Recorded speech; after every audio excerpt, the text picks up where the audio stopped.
Maithri movie makers தயாரிப்பில் கீர்த்தீஸ்வரன் இயக்கத்தில் சாய் அபின்கர் இசையில் பிரதீப் ரங்கநாதன் நடிப்பில் டியூட் திரைப்படம் உங்கள் அபிமான திரையரங்குகளில் வெற்றி நடை போடுகிறது. No compromise. உங்க சைடுலயும் எங்க சைடுலயும். It's a GT promise. GT Holidays, South India's #1 travel brand. உங்கள் தங்க நகையை அதிக விலைக்கு விற்கவும் மற்றும் அடகில் இருக்கும் தங்க நகையை மீட்டெடுத்து அதிக விலைக்கு விற்கவும் உடனே அணுகவும். Prime gold hub 9840551787. தம்பி உங்கள் பேர் சொல்லுங்க. என் பேர் அஸ்வின் குமரண்ணா. போன மாதம் 27ஆம் தேதி அம்மா அந்த கூட்டம் ரீசல் அப்படின்ற ஒரு விஷயம். இப்போ நீங்கள் எப்படி இருக்கீங்க, என்ன மனநிலையில் இருக்கீங்க? இன்னமும் அது மீண்டு வரலைங்கண்ணா. ஏதோ ஓடுது. என்ன நம்ப முடியல. இன்னமும் அம்மா இருக்கிற மாதிரி தான் தெரியுது எனக்கும். நிறைய பேர் ஆறுதல் சொல்லியிருப்பாங்க, நிவாரண நிதிலாம் இது பண்ணியிருப்பாங்க. என்னெல்லாம் வந்திருக்கு, யாரெல்லாம் வந்திருக்காங்க? இந்த டிஎம்கே கொடுத்துட்டு போனாங்கண்ணா. அப்புறம் ஜோதிமணி மேம் கொடுத்துட்டு போனாங்க. அதுக்கப்புறம் கமல்ஹாசன் அவர் கொடுத்துட்டு போயிருக்காரு. அப்புறம் டிவிகேலேருந்து அமௌண்ட் வந்துருச்சுங்கண்ணா சனிக்கிழமை. ஓகே, அவங்களும் கொடுத்துட்டாங்க. அவங்க கொடுத்துட்டாங்க.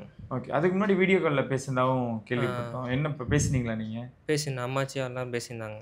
என்ன சொன்னார்? அவர் தான் ஆறுதலாக இருக்குமா, இந்த மாதிரி நான் சூழ்நிலை நடக்கக்கூடாது, நடந்துருச்சு, எதிர்பார்க்காத நடந்துச்சு, லைஃப்பில் இதுதான் தடவை அப்படின்னு சொன்னாருங்கண்ணா. நான் கண்டிப்பாக உங்களை ஒரு நாள் நேரில் பார்க்குறேன் அப்படின்னு சொல்லியிருந்தாருங்கண்ணா. நீங்கள் ஏதாவது பேசுனீங்களா? பேசினாங்கண்ணா. சரிங்கண்ணா, நாங்கள் எதுவும் கவலைப்படல, நீங்கள் படிப்பு செலவுக்கு மட்டும் இதாக நான் ஹெல்ப் பண்ணுங்கண்ணா, படிக்கிறதுக்கு எல்லாம் இது இல்லை, காசு இல்லை அப்படின்னு ஹெல்ப் பண்ணுங்கண்ணா அப்படின்னு சொல்லியிருந்தேண்ணா. நான் வரமா நேரில் வரமான்னு சொல்லியிருக்காங்கண்ணா. கண்டிப்பாக பண்ணுறேம்மா அப்படின்ட்டுருக்காங்க. சரி, டிவிக்கேலேருந்து இன்னும் சிலருக்கு பணம் போகலை அப்படின்ற மாதிரியான விஷயங்கள் சொன்னாங்க. உங்களுக்கு என்றைக்கு வந்துச்சு? எனக்கு சாட்டர்டே சாயந்தரம் வந்துச்சுண்ணா. ஓகே, எவ்வளோ நிவாரணம் கொடுத்துருக்காங்க? 20 lakhs கொடுத்துருக்காங்க. 20 lakhs கொடுத்துருக்காங்க.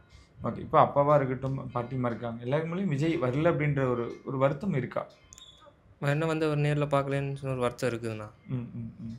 நேரில் பார்த்தாங்கன்னா இன்னும் கொஞ்சம் ஆறுதலாக இருக்கும்.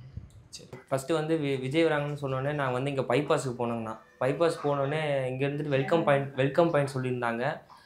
நான் போயிட்டு இங்கே போய் நின்னதுக்கு நானும் அம்மாவும் இங்கே தான் ஃபஸ்ட்டு போனோம். ஃபஸ்ட்டு போயிட்டு நிற்கும் போது என்ன சொன்னாங்க, கொஞ்ச நேரம் நின்றுட்டு இருந்தோம். அதுக்கப்புறம் போலீஸில் நிறைய இருந்தாங்கண்ணா. போலீஸில் என்ன சொன்னாங்க, தம்பி இங்கே வெல்கம் பாயிண்ட்லாம் கிடையாது, இங்கெல்லாம் நிற்க மாட்டாங்க அப்படின்னு சொன்னாங்க. அதுக்குன்னு சரின்ட்டு நானும் அம்மா இங்கே வரமாட்டா, பார்க்க முடியாதுன்னு சொல்லிட்டு நாங்கள் 1 மணிக்கே கரூர் போயாச்சுங்க. கரூர் போயிட்டு நாங்கள் அப்போல்லாம் க்ரௌடே இல்லை, ஃபுல்லாக ஃப்ரீயாக தான் இருந்துச்சு. அம்மா தள்ளுவண்டி கீழே தான் நீங்கள் உட்கார வச்சுட்டு போயிருந்தேங்கண்ணா. எத்தனை மணிக்குமா நீங்கள் கரூர் போனீங்க? நாங்கள் 1 மணிக்கெல்லாம் போயிட்டோங்கண்ணா. 1 மணிக்கு கரூர் போயிட்டீங்க? ஓகே, கரூர் போயிட்டு அப்புறம் அங்கே ஃப்ரீயாக தான் இருந்துச்சு, அப்போ கூட்டமே இல்லை. அப்புறம் போயிட்டு அம்மாவை ஒரு குடிசை கடையில் உட்கார வச்சுட்டு, அந்த தள்ளுவண்டி தான் அந்த இடத்துல தான் ஸ்பாட்டு, அந்த இடத்துல உட்கார வச்சுட்டு இருந்தாங்கன்னா அப்புறம் அம்மா கூட தான் இருந்தேன் கொஞ்ச நேரத்து வரைக்கும். அதுக்கப்புறம் எல்லாம் அங்கே சாங் போட்டு எல்லாம் டான்ஸ் ஆடிட்டு இருந்ததுனால லேடிஸ் எல்லாம் ஜென்ஸு தனியாக ஒதுக்கி விட்டாங்க. ஒதுக்கிட்டு விடும்போது நாங்கள் அம்மா அங்கே உட்கார வச்சுட்டு நான் கரெக்டாக ஜென்ரேட்டர் ரூம்கிட்ட தான் நான் நின்றுட்டு இருந்தேன். நானும் அப்பப்போ அம்மா பார்த்துட்டு தான் நான் போனேன். என்னம்மா பண்ணுறேன், ஓகே எல்லாம் இல்லைன்னு சொல்லிட்டு தான் அம்மா ஓகே எல்லாம் ஓகே, ஒன்றும் பிரச்சனை இல்லைன்னு சொல்லிட்டு இருந்தாங்க. அதுக்கப்புறம் நானும் பார்த்துட்டு அதுக்கப்புறம் மறுக்கா போயிட்டு திருப்பி வரும்னு நினைக்கிறேன். என்னால் வரவே முடியலண்ணா. திடீர்னு எங்கேருந்து கூட்டம் வந்துச்சுன்னு தெரியல, அவ்வளோ கூட்டங்கண்ணா. ஒரு 6 மணிக்கெலாம் கூட்டம் நல்லா வந்துருச்சுங்கண்ணா. நானும் போய் பார்க்குறேன் நினைக்கிறேன். என்னால் அந்த இடத்துல நிற்கிறதுக்கே ரொம்ப சிரமமாக இருந்துச்சு.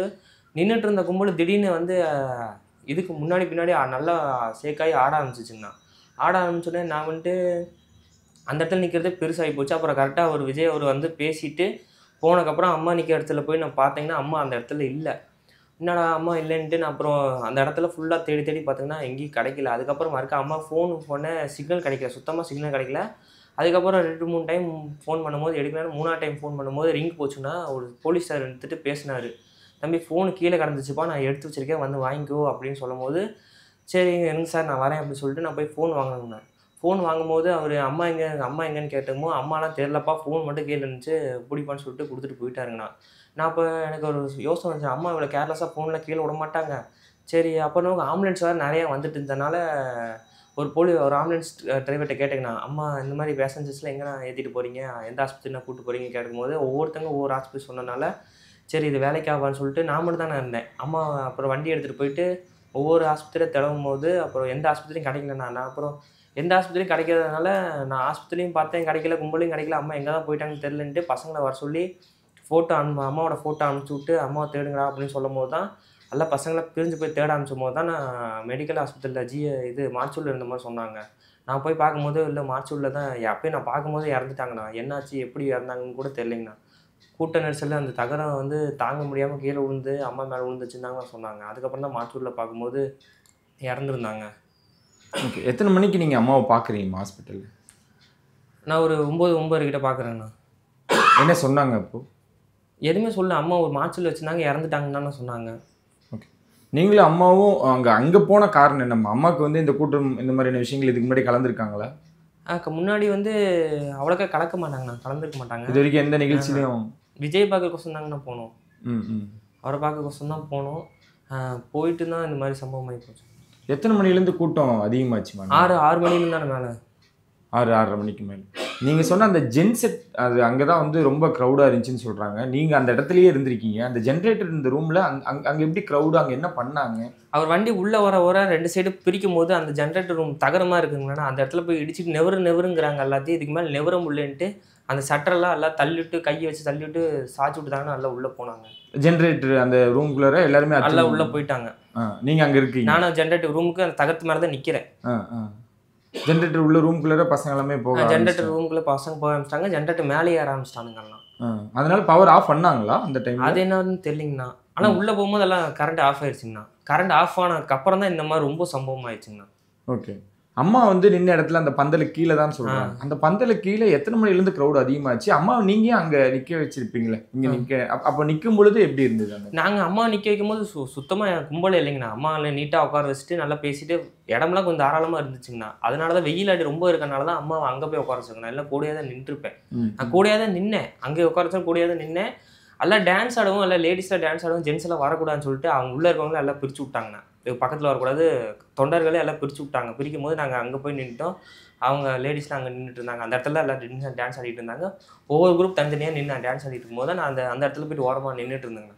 அப்பயும் மனசு கேட்காம அப்போ அம்மா வந்து பார்த்துட்டு தானே போனேன். இப்போ வரும்போது அது இன்னும் ஒரு 6 மணிக்கிட்ட கரெக்டாக வரும்போது வந்து பார்க்கலான்னு வரும்போது நல்லா அது நிற்கிற இடத்த விட்டு என்னால் நெவர கூட முடியல. அந்த இடத்துல நான் நிற்கிறது பெருசாகி போச்சு.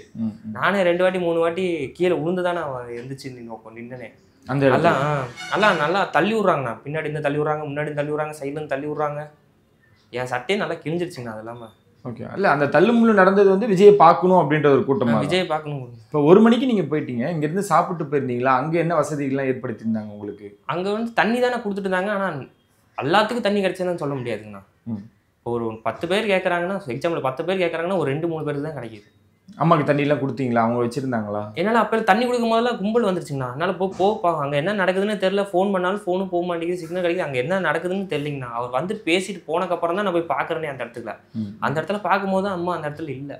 எத்தனை மணிக்கு அவர் வரதா சொல்லியிருந்தாங்க? நீங்கள் 3 மணிக்கு வரேன்னு மாதிரி சொல்லியிருந்தாங்க. அதனால தான் நாங்கள் 1 மணிக்காட்ட போனோம். நான் இங்கேயே பார்க்குறதா பிளானே. அப்புறம் இங்கே கொடுக்கலதுனால தான் நாங்கள் அங்கெல்லாம் போனோம். சரி. அம்மா என்னம்மா பண்ணுறாங்க? என்ன வேலையில் இருக்காங்க? அம்மா என்ன பண்ணி? அம்மா வாங்கல டிஓவாக இருக்காங்கண்ணா, பிரைமரி ஹெல்த் சென்டரில். ஓகே.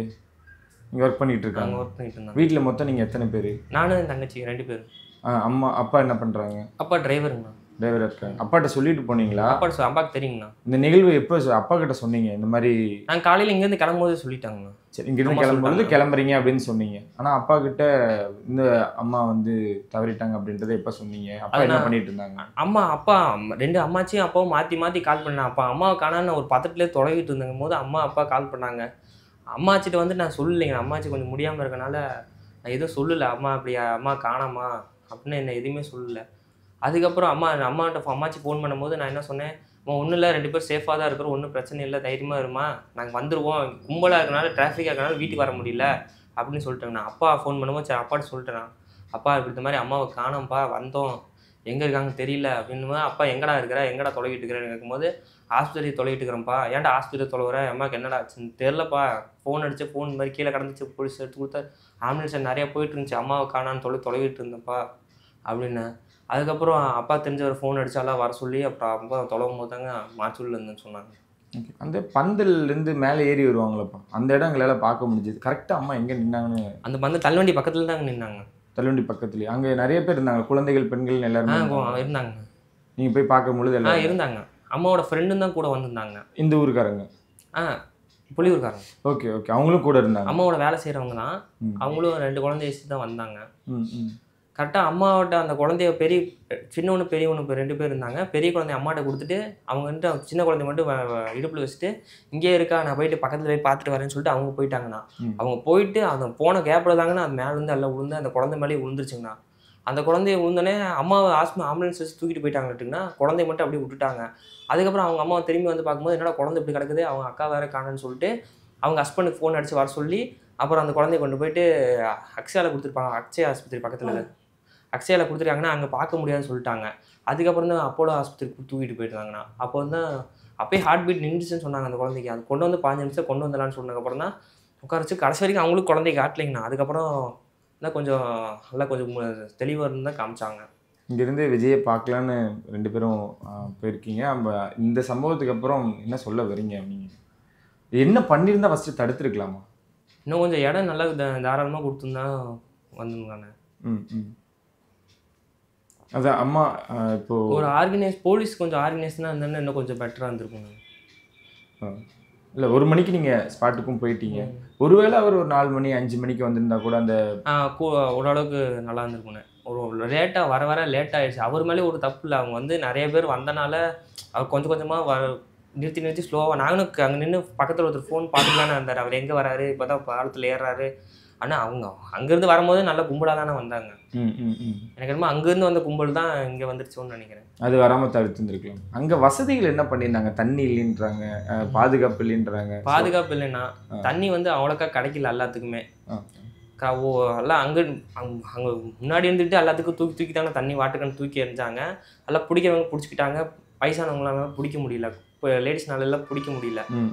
அதனால தண்ணி அளவுக்கு சரியாக கிடைக்கலிங்கண்ணா. ஆனால் அந்த ஜென்ரேட்டர் பக்கத்தில் ஒரு முள்வேலி மாதிரி ஒன்று போட்டிருந்தாங்க. ஒரு பேரிகார்டில் வந்து ஒரு முள்வேலி மாதிரி ஒன்று போட்டிருந்தாங்க. அது யாரும் வரக்கூடாது அப்படின்ற மாதிரி. அது மேலே ஏறி இருக்காங்க. அது மாதிரிலாம் எதுவும் போடலன்னு நினைக்கிறாங்கண்ணா. நான் பார்த்த வரைக்கும் அந்த மாதிரிலாம் எதுவும் இல்லை. அந்த ஜென்ரேட்டர் போது தகர மாதிரி இருந்துச்சு. தகரத்தை எல்லாம் நல்லா கும்பலை விலைக்கு விடுவோம். தகரத்தை தள்ளிட்டு எல்லாம் உடச்சிக்கிட்டு தான் உள்ளே போனாங்க. அதே மாதிரி அம்மா இருந்த இடத்துல தான் மூச்சு எல்லாம் பசங்களால மூச்சு விட முடியலன்னு சொல்லிட்டு எல்லாம் மூச்சு வரக்கொசரம் எல்லாம் அந்த குடிசை மேலே ஏறிட்டாங்க.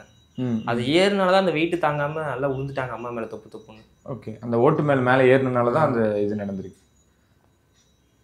சரிப்பா, இப்போ அம்மா உங்களோட இல்லை, இந்நேரம் இருந்திருக்குன்னு காலேஜ் நீங்கள் போகிறீங்க, பாப்பாவும் ஸ்கூல் படிக்கிறாங்க, எவ்வளோ மிஸ் பண்ணுறீங்க? அது எப்போ ரொம்ப மிஸ் பண்ணுறேங்கண்ணா. நான் வீட்டுக்கு தூணாட்டு இருந்தாங்க. இப்போ வீட்டில் தூணே இல்லைன்னா ஏதோ ஒரு இழந்த மாதிரி ஒரு இதாக இருக்குதுண்ணா. அதுலேருந்து நாங்கள் எப்படி மீண்டு வர போகிறோம், நானும் தங்கச்சி எப்படி மீண்டு வர போகிறோம், அடுத்த லைஃப்பில் என்ன பண்ண போகிறோம், என்ன ஒன்றுமே புரியலங்கண்ணா. எங்கள் அம்மா தான் எங்களுக்கு காலேஜ் ஃபீஸு, பாப்பா ஸ்கூல் ஃபீஸு எல்லாம் கட்டியிருந்தாங்கண்ணா. அம்மா போட்டு வந்த அந்த நகையெல்லாம் மிஸ் ஆகிடுச்சிங்கண்ணா. கொடி, வளையல், 2 மோதிரம், 2 தோடு போட்டிருந்தாங்கன்னா அதில் ஒரு தோடு தான் இருக்குது. அது திருவாணி இல்லாமல் தான் இருந்துச்சு. இன்னொரு தோடு காணோம். கொடி 5 பவுன் போட்டிருந்தாங்க. அதெல்லாம் எதுவுமே காணாங்கண்ணா. நான் தான் உள்ளே போய் மார்ச் உள்ள பார்க்கும்போது போஸ்ட்மார்ட்டம் பண்ணுறதுக்கு எடுத்துகிட்டு போகும்போது இருந்தாலும் கழட்டிக்குப்பா அப்படின்னு சொன்னாங்க உள்ளே வேலை செய்கிறவங்க. நான் கழட்டும் போது எல்லாம் பார்த்து எதுவுமே இல்லைங்கண்ணா. ஒரே ஒரு தோடு மட்டும் தான் இருந்துச்சு. அப்படியே உருவி வச்சுருந்தேண்ணா. அம்மாவுக்கு வேற எங்கேயாவது அடிபட்டு இருந்ததுங்களா? கையில் ஃபுல்லாக நகை காய்ங்கண்ணா. கால் அந்த கட்டவர் நல்லா கசங்கிடுச்சு. கையெல்லாம் நகை காயம் பட்டுருந்தது. கையெல்லாம் ஃபுல்லாக நகை காயம் அப்படியே பதிஞ்சிருக்குது. அப்படியே 2 சைட்லேயும் இந்த சைட்லாம் ஃபுல்லாக 2 சைடும் பதிஞ்சிருக்கு. அப்படியே நீங்கள் பார்த்த வரைக்கும் அவங்ககிட்ட நகைகள் எதுவுமே இல்லை? ஒரே ஒரு தோடு மட்டும் தான் இருந்துச்சு.